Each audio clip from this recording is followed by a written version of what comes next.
Prairie Monk,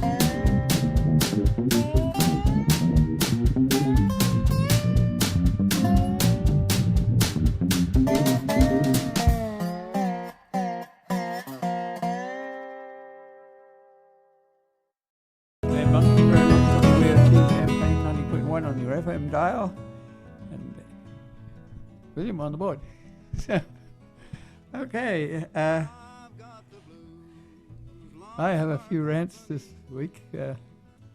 I started off with salvage and world health. I was able to buy bread without sugar in it. Wow. I was able to buy apple sauce without sugar in it. And I am reminded that there's been programs that are concerned with sugar, and some of them have worked, and one in Berkeley has worked very well. One in New York didn't work very well because it just wasn't organized well enough, and the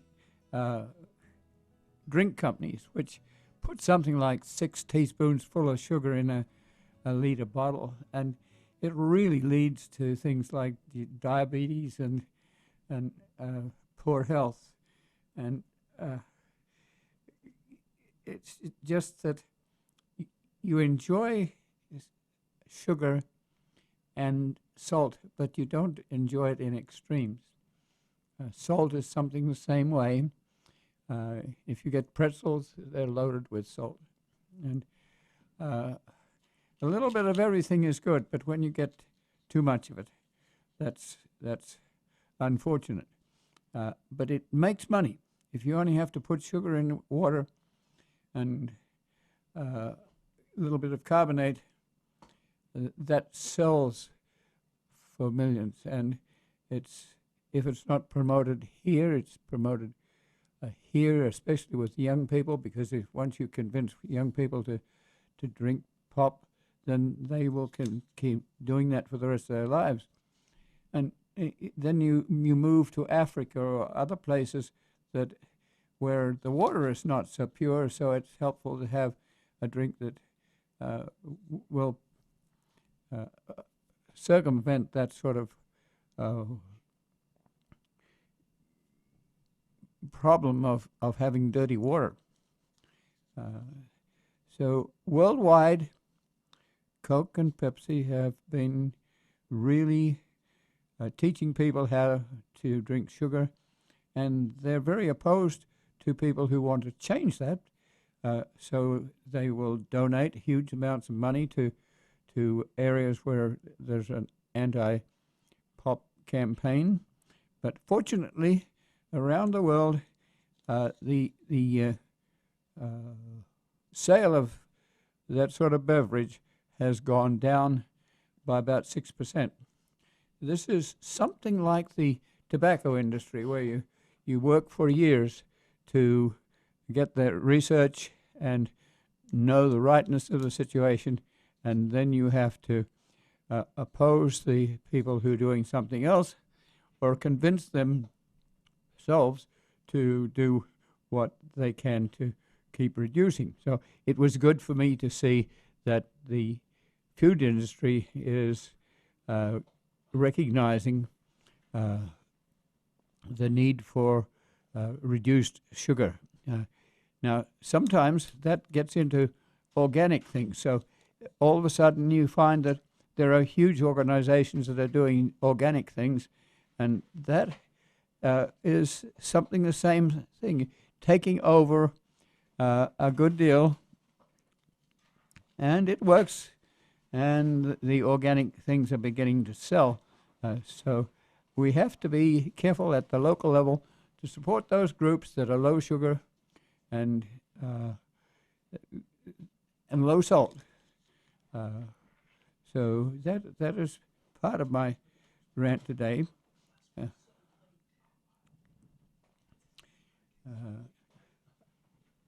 I am watching cans, because cans around town not being recycled very well.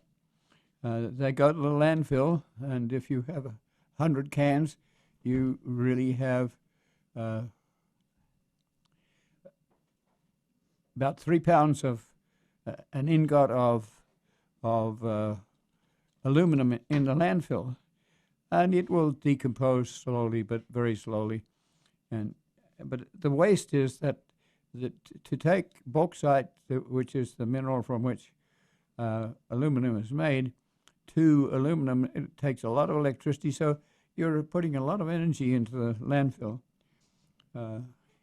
This involves separating bottles from cans at the source, like in the bar. Most bars don't have a lot of room. They don't like to have a lot of room for sorting like that, but there are countless thousands of cans going to the landfill that should not go. We used to have a recycling center near to us in downtown Champaign, and that could mean that cans could be left outside on the street and they would go to recycle. But that no longer is possible. So we need to have not only the separation of cans, we could do it for bottles for that matter too, because there's a lot of electricity there, but we don't choose to do that. We used to send bottles back to be washed and refilled. But the cans then have to be transported. They have to be transported to a site where they can be reconvolvulated, and that costs money.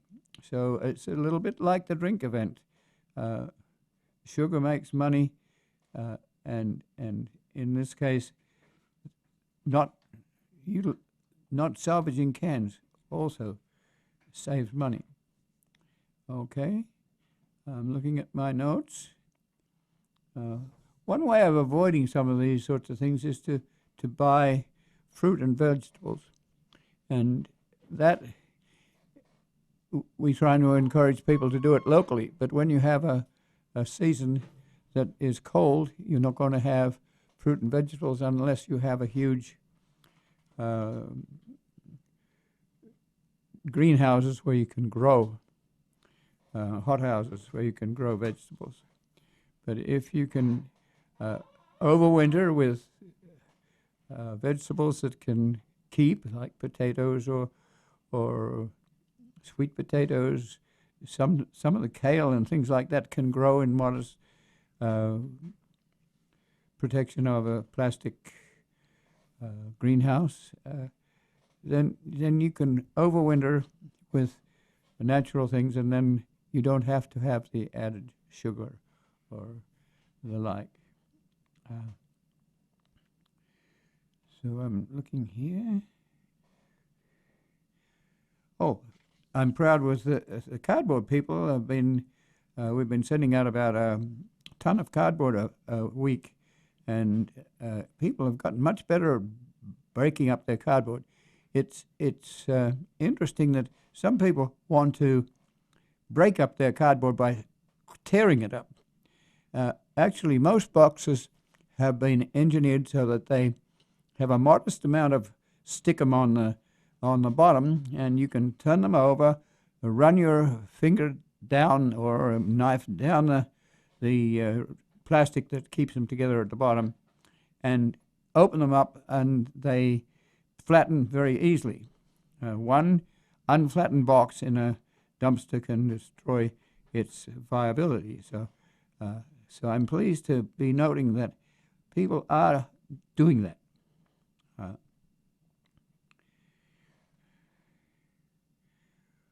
Okay, I think I got through with that. Oh, ice cream is another one that's heavily on sugar, and Concord grape I enjoy because I grew up with Concord grapes. But if you put a lot of sugar in it, you don't tend to get the flavor that you get with the original Concord grape.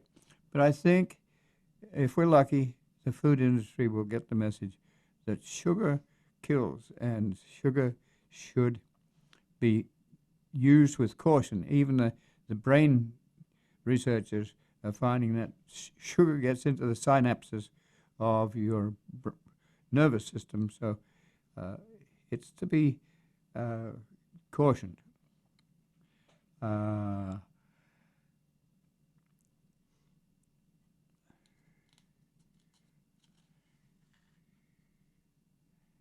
Yeah, I think I got what I wanted to say there. So last week we were discussing Kickapoo Trail, and we didn't really finish some of the details. David was suggesting that a little more information would help. So one of the questions he had was about the surface that would be on the trail. The trail is going to be 10 feet wide with 2 feet of gravel on either side. But the surface will be chipped limestone. It's slightly different from road pack and oil and chip, but it's an all-weather trail, but not as good as asphalt. That it's hoped that in the future asphalt perhaps will go down. But bids were let on the construction of the trail, which is 25 miles long, several bridges, one of them huge, and it won't be available instantaneously. It will be available in patches, perhaps within 2 years. The trees that have overgrown in 25 years will have to be removed to some extent, and the stumps will have to be removed. But in actual fact, rail trails are very simple to put together because they are on good beds, and after the rails were taken out, the trucks used those corridors to pick up plates and ties, and so we know that this is a fairly substantial bed that can be utilized without a lot of taking up of ballast and putting in limestone. The prairie will remain, but one of the things we didn't discuss is how you go across roads. Some of the railroad, a lot of the railroad is up in the air. It's on a mound, embankment. That's because you're in a very flat country, and the railroads don't enjoy swampy ground. So you create a embankment and put the railroad on top and have a drain on either side. It's in that drain and on either side that we grow our prairies. So when you come to a road, you have to go down gently and then up gently, and you have to go across that road without having a problem. At that point, there's about 30 feet of asphalt, which will, a notification, and some probably bollards to make sure that road traffic doesn't go onto the rail bed, and also to see that bicycles don't go down and across the road at 30 miles an hour without looking for traffic that is there. So that's one thing we didn't discuss. There's another, that several drains have been taken out by local farmers to get more free drainage, and that was not really their right to do, but they did it, and so those sites will be reconstructed with modern drains underneath that will remove the water that was a bother to the farmers. So that is there. David asked a question about the use of fertilizer, and I think his answer. Let me see what your answer was to that. I think there's a reason for there being some fertilizer. We're very cautious of fertilizer because it allows the weeds to grow, and it doesn't really help the prairie. Right. Well, in fact, my larger question at the meeting that night was, what were they going to be putting down? How much prairie would there be along this trail? Having worked with Dave now for more than 5 years, I tend to immediately think about prairie anytime I'm thinking about something that's outside of downtown area. And they said something really interesting. One of the things that the contractor will be responsible for, besides putting down the gravel along the sides of the path and the 10-foot wide path, is various types of seed to replant, and so it'll be nice and green all along the way. And there will be not one, not two, but 5 different types of seed. When you're near a city, they're going to have, I gather, an official sort of a seed that's very resistant. It's very tolerant of salt. So that, for example, when the salt comes off of the roads, when from bad weather, from snow and ice and things like that, the bits of seed that they've put down, the grass that grows there near those parts of cities, will be tolerant and will survive all of that salt being dumped on them. As you get further and further away from cities, they will switch to one of several other types of seed.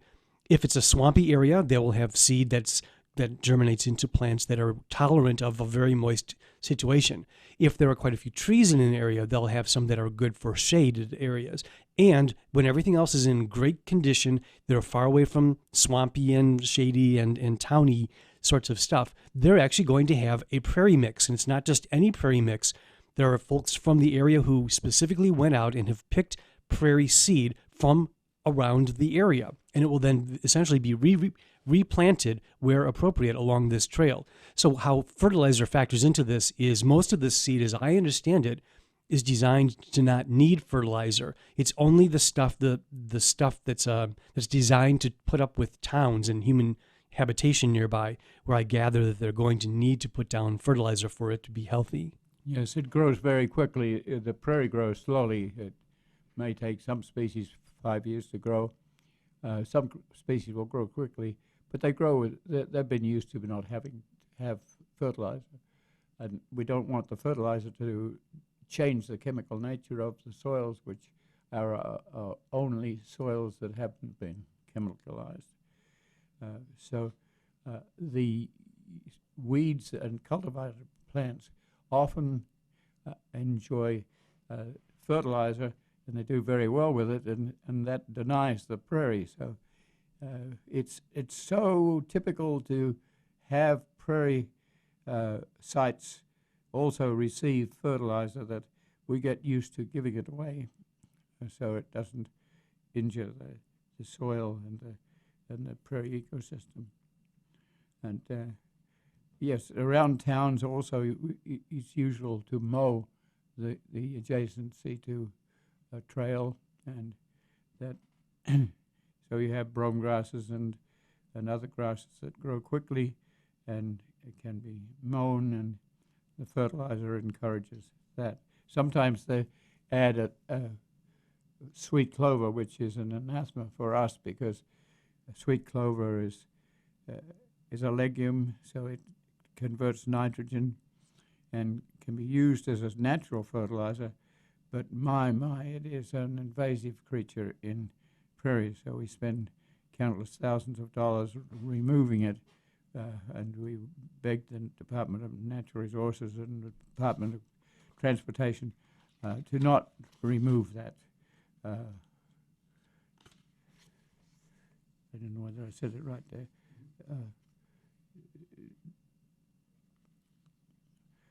We also, David has suggested that there's local seed that will be used, and that is true.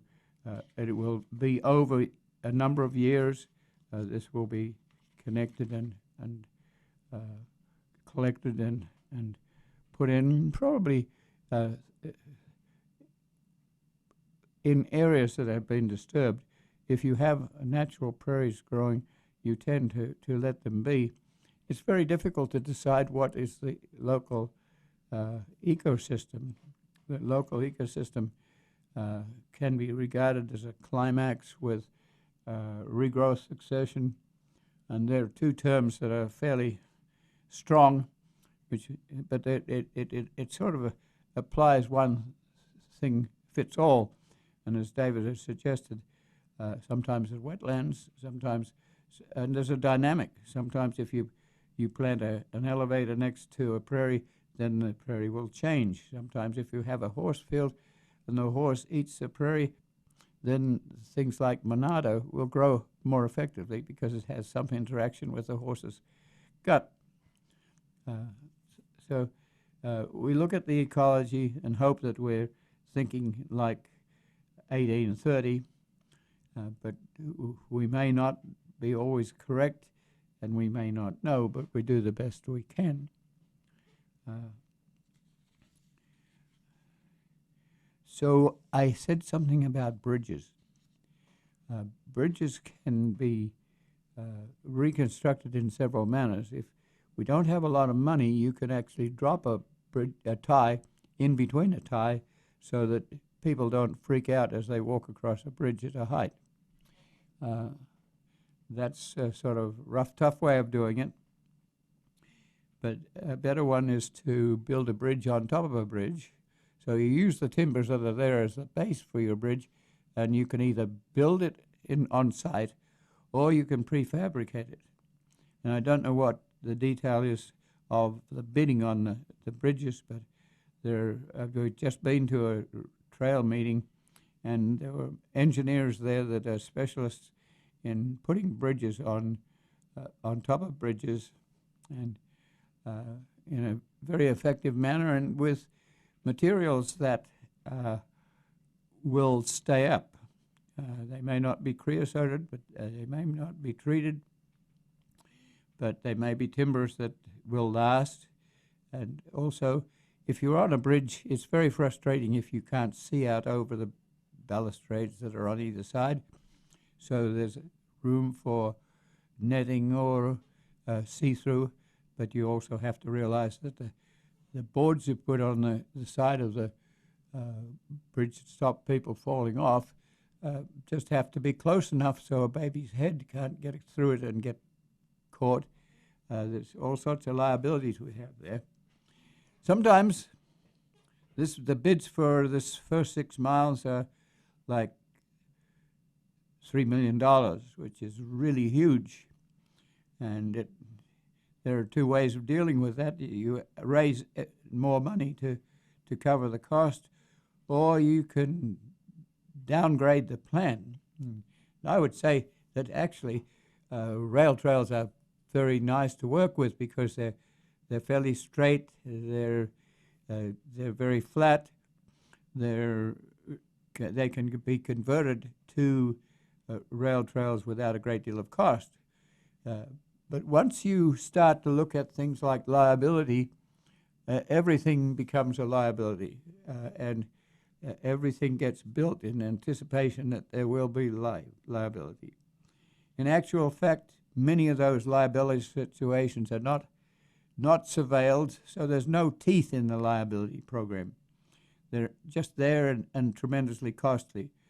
So there's some sort of risk associated with looking at a rail trail. You can just leave the rail trail as it is and walk along it and hop, skip, and jump over the bridges, and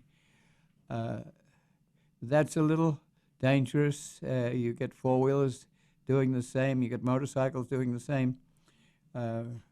So then it becomes a problem, perhaps. But if you've been working with the community and doing community interaction and having people work there, that is less and less possible. The trail becomes a recognized ownership. It may be in the forest preserve or the conservation district, but it's basically owned by the community. So this is a community resource, and it's valuable, and then you have to work with people like off-road vehicle people to see that they don't destroy it. So that becomes a community thing. In doing that, I'm thinking that there's an engineering here that you don't always understand, which liability, what seed, uh, and we have a master gardeners, we have a master uh, naturalist in the extension office of the uh, university. The university was set up with extension not only for agriculture but for healthy living and for engineering. How did you drain this area, and what was the engineering? So I'm wondering uh, whether there should be in the College of Engineering a master engineering. So we were at a meeting yesterday where there was lots of discussion of what rails to put down, what ties to put down, what area to work on, and many of the questions were engineering questions.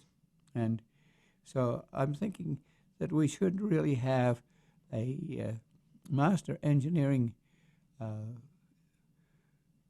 course that would allow people to take an interest in their railroads. And I'm very, very pleased with the master naturalists and master gardeners.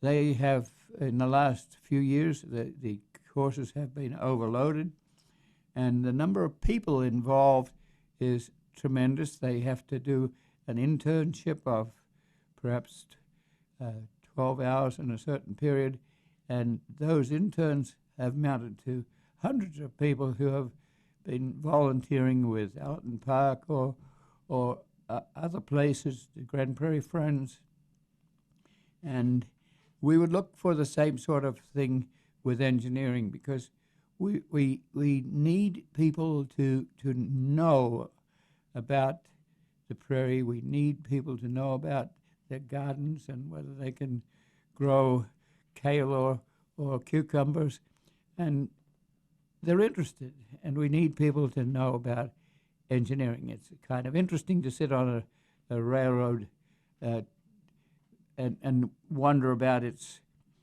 well health and whether it's worn out or it's broken, or whether we can use it for a re-rail. So one of the things that came out of my mind in the meeting yesterday was that we need somewhere master engineering, and also the engineers need the master naturalists, because they don't get a lot of sociology and they don't get a lot of biology to go with it. And really the ecosystem is a mixed match of all these things. If you're going to put in an elevator, that's going to impinge on the community. It's going to be different ethnic groups that come and work on the elevator. Perhaps there's going to be farmers out there who have come with a different background, and how do they know what we're doing with the genetic material that is almost extinct? How do we breed and things like that? How do we breed if we have no passenger pigeons to breed from? So humans have had a big impact on the environment, and we hope that these sorts of courses, and we did things like reading the landscape and artists in the landscape at Parkland College and the School of the Art Institute in Chicago, and each time, if you get 10, 15, sometimes 28 people, they get to know a little bit about the landscape. There's some expense, because many of these things don't work in your head if you're sitting in a classroom.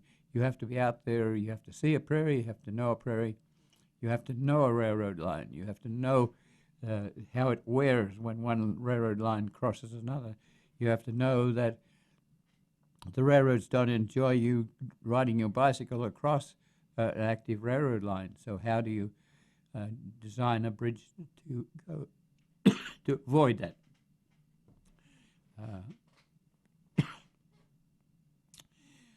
So yesterday we went to a meeting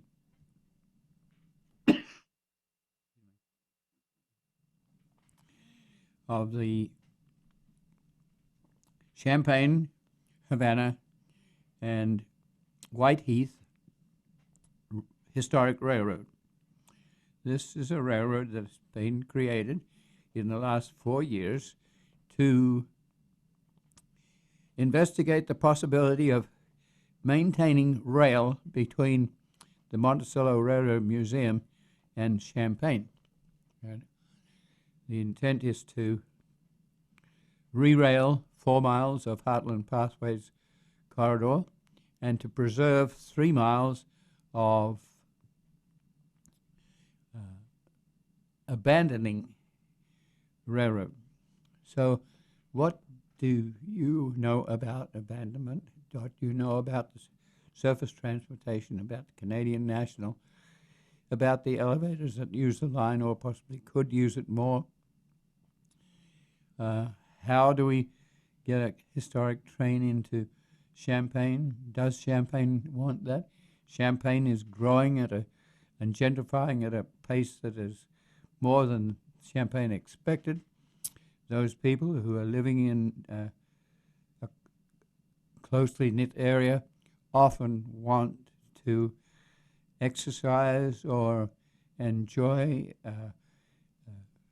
going out into the country and seeing what it is and getting fresh air and exercising.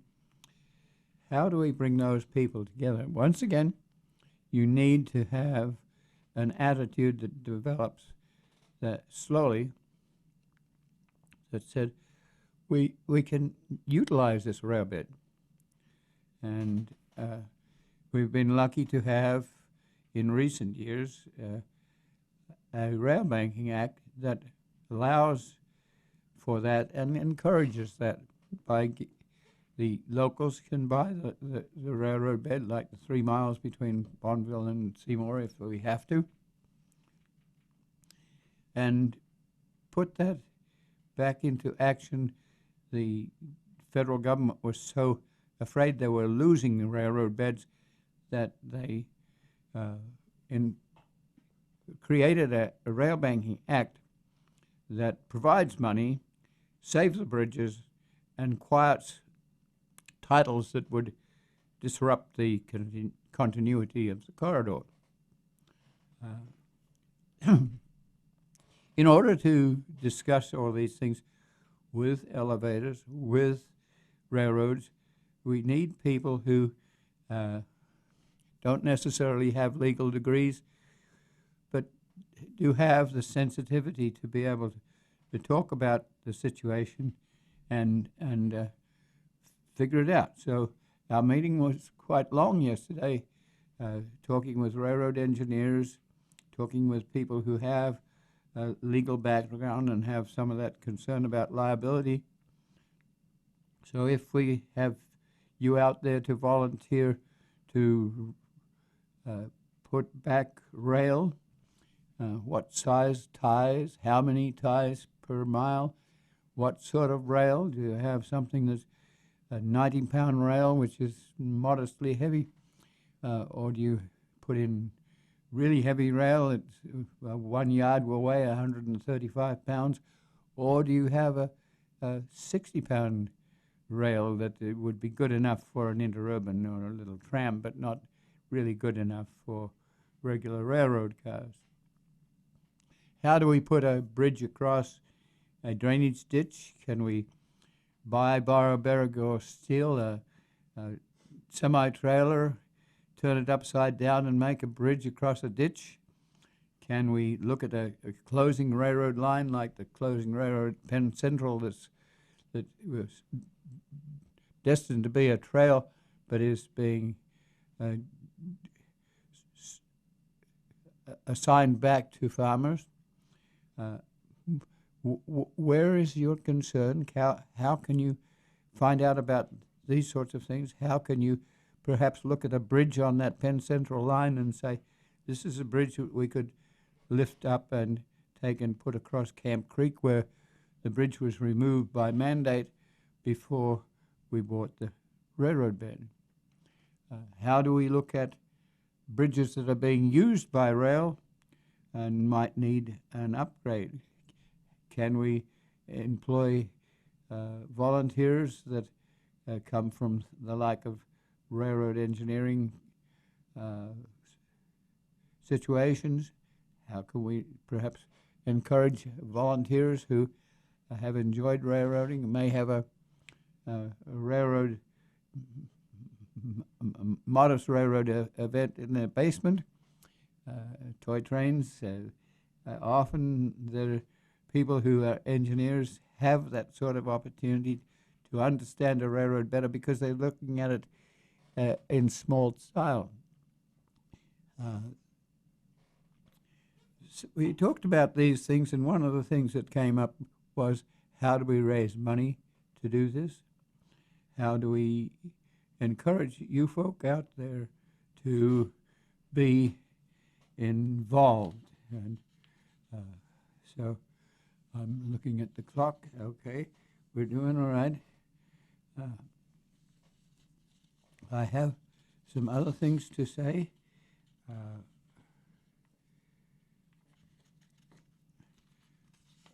We have coming up a yes, a Pachacachak, and it is on the 6th.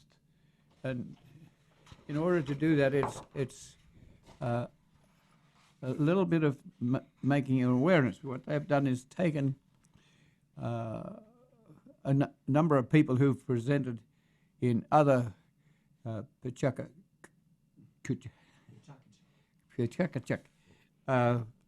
events, and they selected about 15 and we're to present again, but probably updating.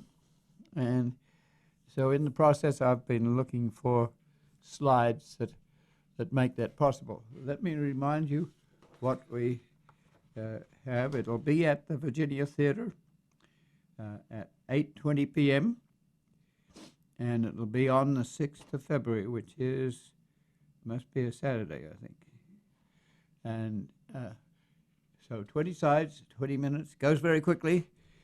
So you have to have slides that tell the story quickly. And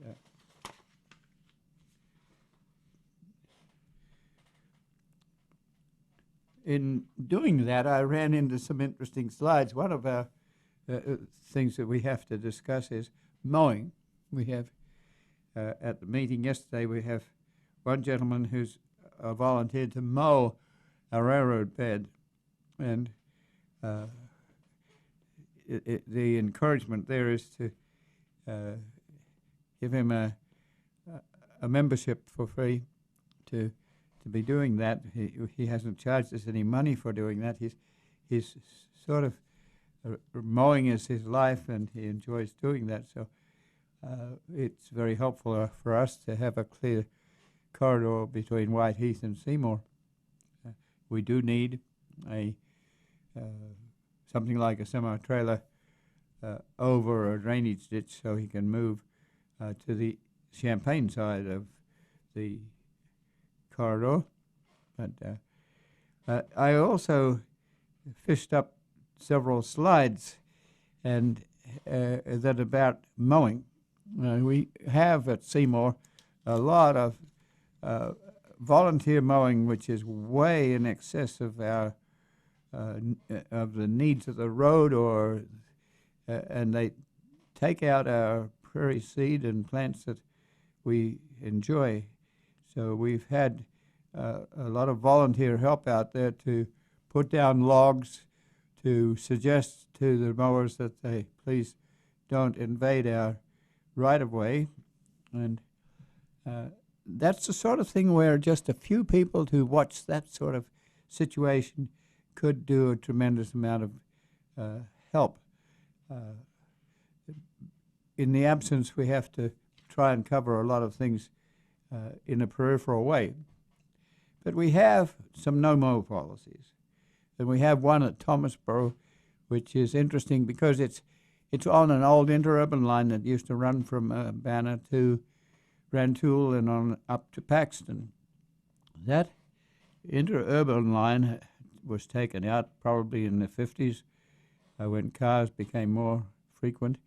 And the Department of Transportation must have bought that bed and planted on it a forest. In front of the forest, there is a little prairie. I'm not sure whether it has been there all the time. I would suspect it has been because the interurban was there when prairie was still around. It may have been planted, I'm not sure, but it's there. And then there's a ditch, and on the ditch are roadside plants that get mowed. The mowers are 15 feet wide, and they can go down into the ditch, but sometimes that's only about 5 feet. But there's a tendency to mow way back into the forested area and the prairie in front of it. I took photographs of the area before it was mown. We have a no-mow policy on it, but that didn't seem to make any difference. So the area right on the road is heavily blue, and that is chicory. And behind it is, likes a little bit more moisture, is Queen Anne's lace, which is a very beautiful introduced flower. It doesn't belong to the prairie. It has relatives in the prairie, but it's not a prairie plant. But those two plants both enjoy being mown.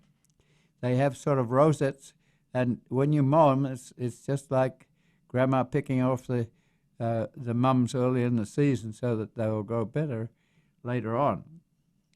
So you have these two dramatic rows of plants that are very bothering to the mowing people because they don't know how to get rid of them. And my answer to that is, well, just don't mow them. It's mowing that keeps these plants in action. They just love it. Behind that are the remnants of prairie. And behind that again are bull thistles. And the thistles sometimes are invasive, sometimes they're native, sometimes they're introduced. But thistles are tremendous pollinators. And when you look at them in season, there are insects all over them. And one of the problems is that mowing people don't always know the difference between bull thistles and Canadian thistles. Canadian thistles are very invasive and they're a noxious weed. You can get fined for having them on your corridor. But the Canadian thistles grow early in the season and get their fluffy seed into action by July or August, and then they blow everywhere. If you were wanting to get rid of Canadian thistle, you have to do something early in the season. By the time it gets to August and the mowers are out, they're mowing prairie plants that haven't yet flowered. They're mowing prairie plants that are interesting and they're pollinators.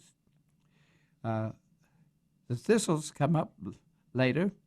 For me, that's an indication of a soil that has good calcium. So if you're reading the landscape and reading it visually and geologically, you can often pick an underground geology or a soil by the nature of the plants. And for me, mostly, when I see bull thistles, I am saying fairly original soil and high in calcium and fertile soil. And I hate to take them out. And I hate to take them out while they're flowering. But along comes a team of 6 or so mowers, and they go through that corridor and take out all the prairie. And so here's this nice band of blue and white and yellow, because it's in the season when yellow flowers are fairly typical, and then the purple of the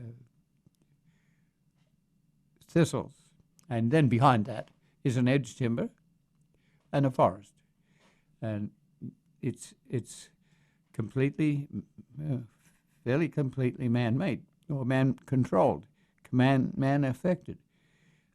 But to mow it out doesn't read sense to me. So we need to change that. So we need groups like the Prairie State Conservation Coalition or others that do battle to make sure that we have some roadsides that are ambient, that you can enjoy the plants that are there. And we don't necessarily have to start mowing in August. So that was just an outcome of me poking around in my file of pictures for Pachuca Cucha. And it's a Japanese term which refers to chit-chat. If I could jump in really quickly, it's a really strange phrase. You've probably seen it. It looks like Pecha Kucha.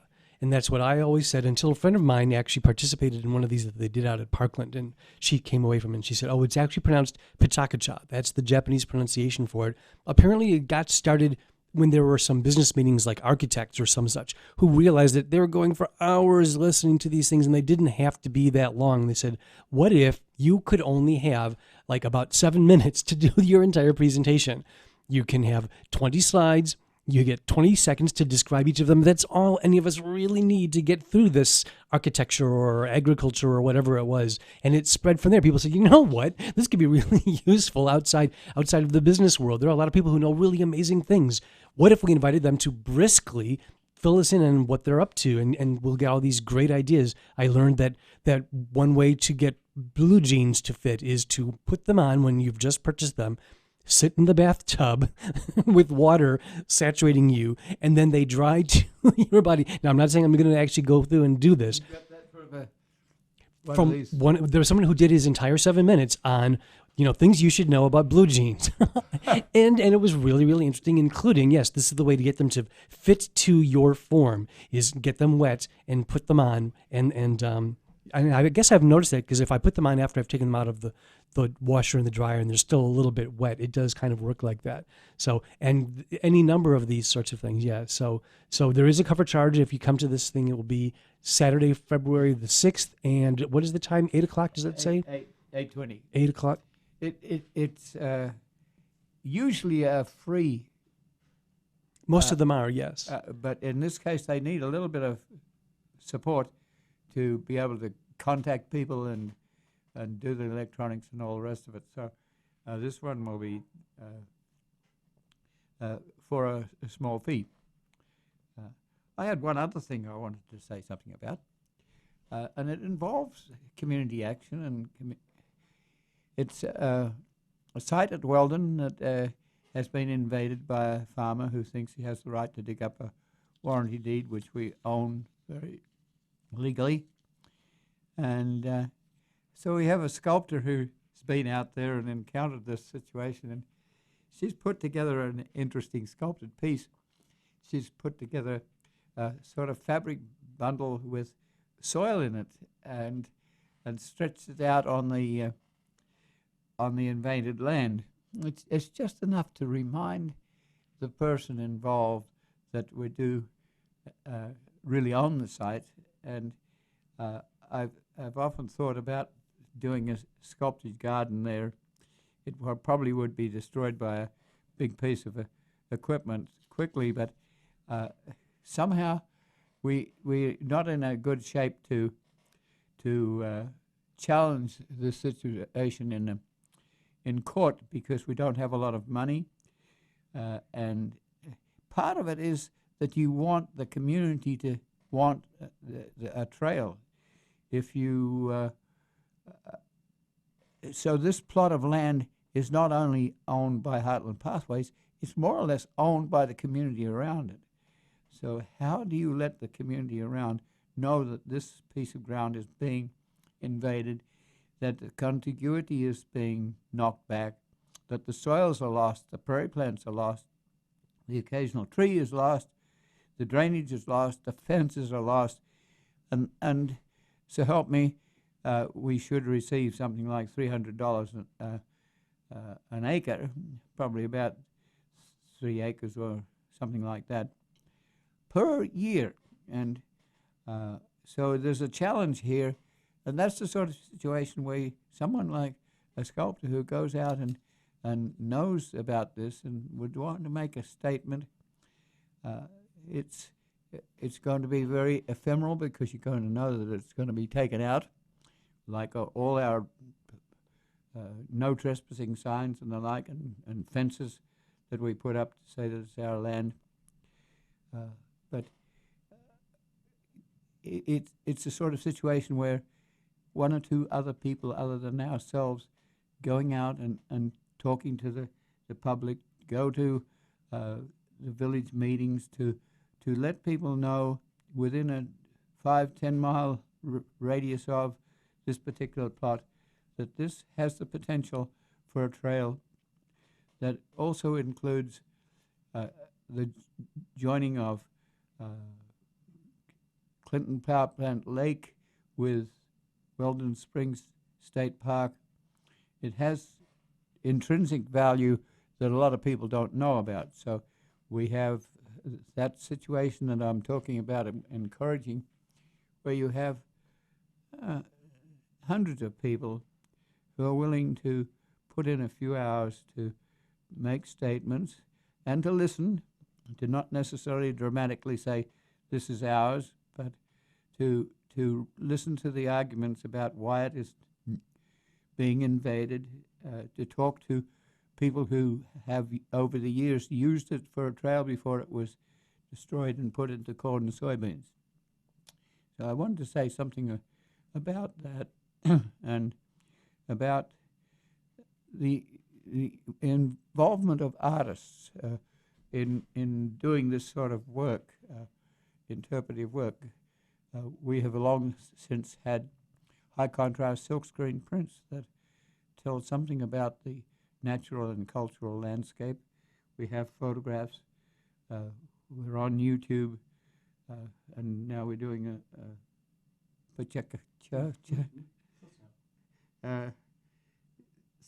so we're constantly at this, and we need you out there to keep this sort of thing going. And you need a plan for 1 year, you need a plan for 5 years, you need a plan for 15 years, you need a plan for 200 years. Because if you don't care for this resource right now, then you're going to lose it forever, and your next generations are not going to have the same sort of resources to be able to deal with and imagine with. So this is Dave Monk, your Prairie Monk, WEFT Champaign 90.1, your FM dial. Dave on the board. And as always, the views and opinions expressed here are solely those of the speakers and nobody else.